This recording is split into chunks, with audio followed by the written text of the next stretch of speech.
sistem di pengadilan Indonesia, misalnya ada orang sengketa, kadang-kadang dilaporkan ke polisi itu silakan selesaikan secara kekeluargaan. Jadi kalau ada orang sengketa, silahkan kembalikan yang sengketa, kata Sayyidina Umar. Jangan-jangan mereka punya solusi kekeluargaan.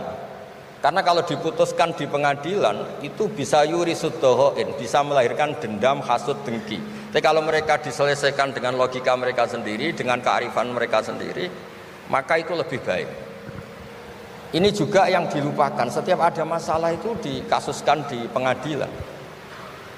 Padahal ini andaikan saya dalam posisi pengamat politik mungkin cerita, padahal bisa diselesaikan dijadikan menteri misal, tapi itu tidak wilayah saya. Tapi itu tidak wilayah saya. Andaikan saya datang sebagai pengamat politik mungkin contohnya itu, tapi saya tidak masuk wilayah itu. Cerita-cerita itu masyhur itu.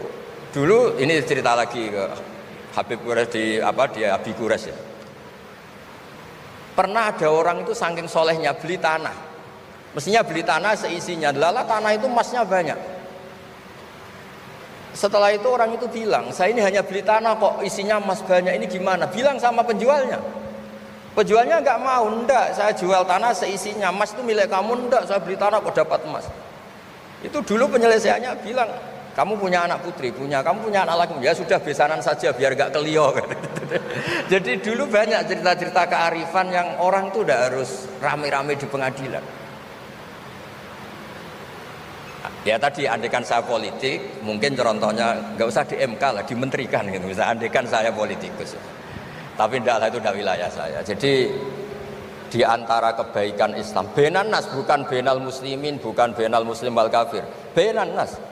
Kita rukun sesama non muslim itu juga ajaran Islam. La khaira fi katsirin min najwahum.